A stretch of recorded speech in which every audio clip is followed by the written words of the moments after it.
Hello everyone and welcome back to my channel. Today we're going to be unboxing a good one. The Hiya Exquisite series, Female Muto, most known for her debut in Godzilla 2014. I'd like to give a shout out to Calcus Toys for this one. Check the link in the description, go ahead and set yourself an account, and check out their wide inventory of action figures. I highly endorse this website. That said, let's not delay any further and jump right into this review.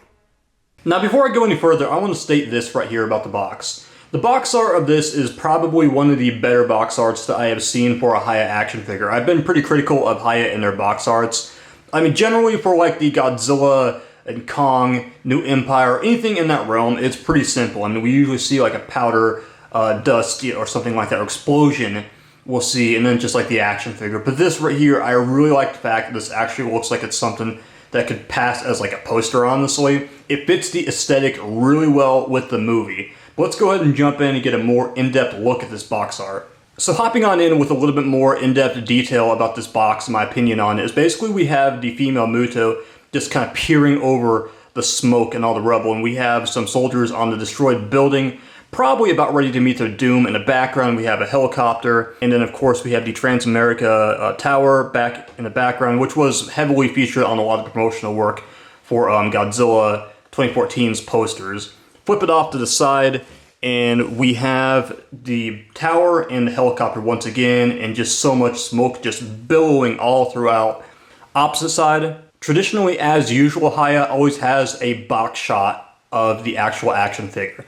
And this right here is all that is, with the simple Godzilla text. And to the back, nothing really too special, just your barcode, an actual picture of the Muto, and just various credits, information, websites. So just like I always do, we're going to go ahead and jump into the paint apps, the detail, the articulation.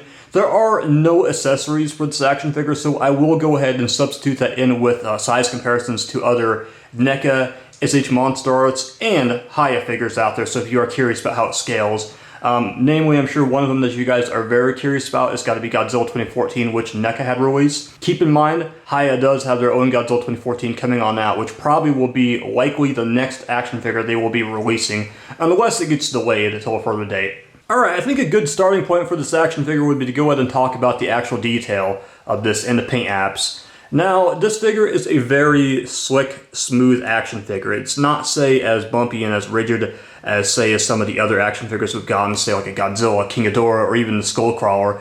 It's just incredibly smooth. The only thing I can think of comparing it to is, and I want to know what this is like, but I suppose if I touched a roach or, well, I guess like a beetle. We've touched a beetle, you know how they are with their exoskeleton. That's exactly what I think of, honestly, when I just run my finger throughout this figure. So there's not a lot of bumpiness going on, just incredibly smooth. However, though, that doesn't stop the detail that we have, which is just magnificent. I mean, you have various different cracks. It almost looks like to be in the exoskeleton. Probably the most bumpy, rigid area we have is probably the back, actually. So you can go ahead and just run our finger throughout the back and through the back side of it as well. The legs. It makes use of, I'd say, a combination of a lot of blacks, browns, and grays, with, I guess, a hint of like our reds, which are only apparent in the eyes. If you remember, the Mutos had those very unusual eyes that were just like a pure red slit. But then after that, you flip over to the body, and again, it's just more of like, you can kind of see like some silvers, extremely dark blacks. That's all this was really known for. The Muto was known for being a pretty jet black character, and probably one of the things that this figure really benefits from is we get to appreciate the design a little bit more. I mean, we got to see it in the movie, but one of my biggest issues I always had with the actual movie was it was a really dark movie. Just go ahead and just kind of observe the details that we have all about. We got these long, strong legs right here, a little bit of beefiness to them. And this is the one that was the female. Keep in mind, the female lacked the wings, the male had the wings.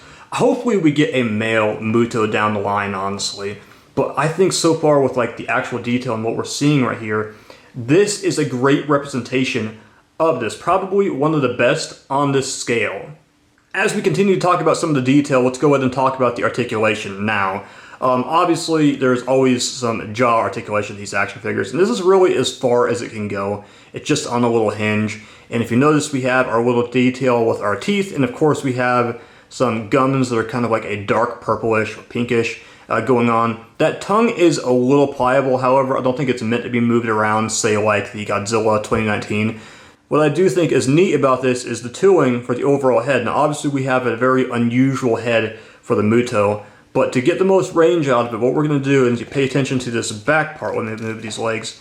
Pay attention to this back part right here, and if you just go ahead and just move the head up, this hides right in there, so you can go ahead and get the Muto looking up. And I think that was really cleverly done. And this right here, if you're curious, it's very rubbery, so it shouldn't take much to force that back part on in. You should hear it pop. I don't think my camera's going to pick up on it. Let's see. No, but then, I mean, there's something going on. But basically, yeah, so that you can get it right here. This is probably like the static position without it actually inside of the actual figure. But that's all it really does right there. There is one gripe I will say. I wish that this head could move side to side. There is no ability to do that. It would have been cool to see them go ahead and do a little cut or something that would have separated this head, so that way that maybe we could get in there and move it side to side. But this isn't like a huge gripe. It's just one little thing I want to go ahead and point out about this figure. Overall, though, I think the execution was done extremely well, though, with this head. So let's go ahead and talk about the bulk of the articulation for this. And the majority of that is going to be your arms that you have. The Mutos don't have a lot of restriction in terms of articulation, but what we do got going on right here is we have these arms which go all the way around, and they really aren't restricted whatsoever at all. You can get plenty of range, plenty of different poses out of these due to the fact that, I mean, it's got these extremely long, unusual arms. The only restriction that you are going to have is going to be when you try to move it back, you will be restricted by this shoulder area, so that's practically the only thing that does restrict you. Outside that, though, it is all free game. I will say, as a little disclaimer, when you get this action figure in the mail, please be weary of the actual elbows, because of the fact this is a really stiff action figure, probably one of the stiffest that I've ever dealt with from any Hiya one, so I'd recommend to have that hair dryer on hand, and this is probably as far forward as you can get it. So I'm going to go ahead and kind of show you an example of how far back it can go, and this is probably like the static position it's going to be in once you actually open it on up. But you can get it in plenty of different clever poses, and I'm still playing around with it to this day.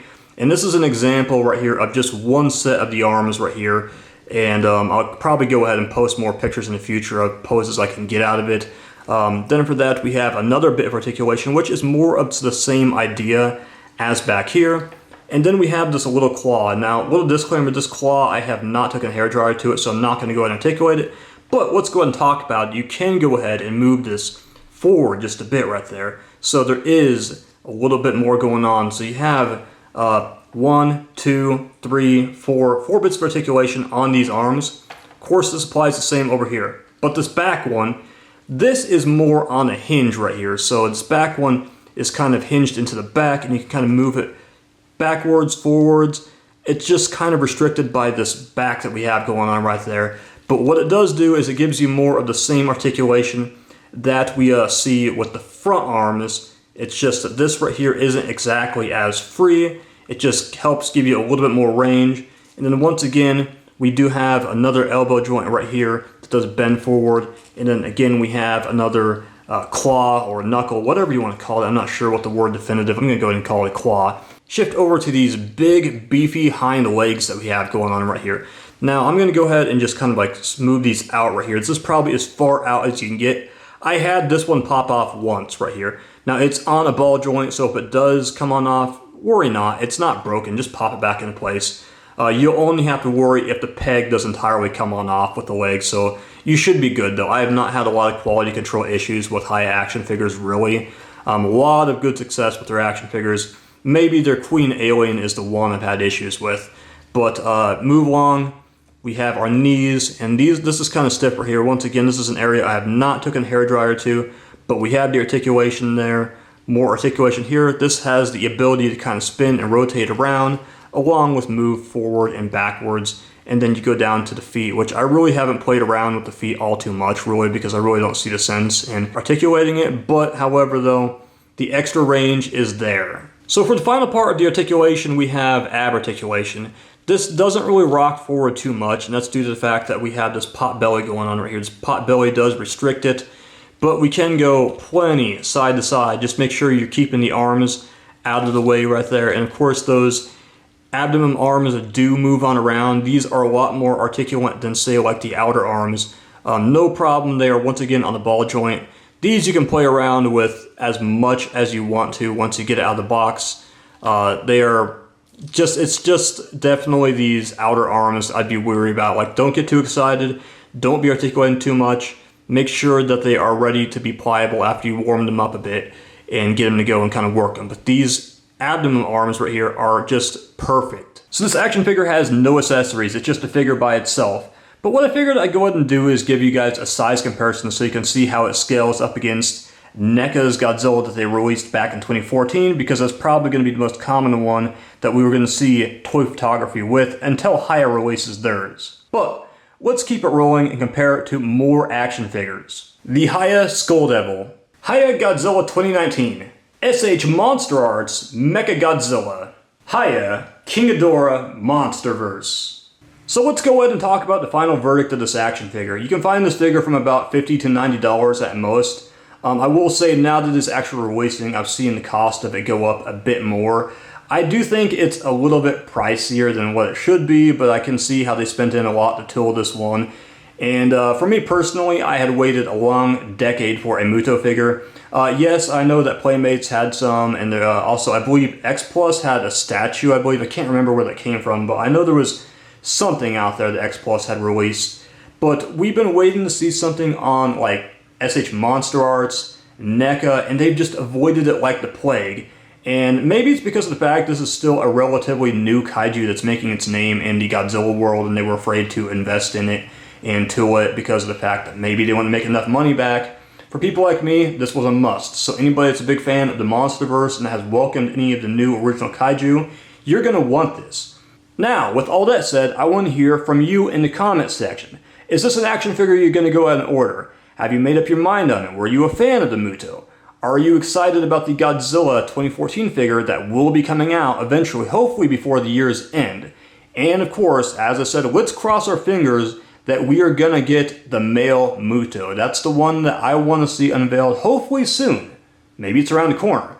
Like, subscribe, you guys have a great day. Keep collecting, everybody.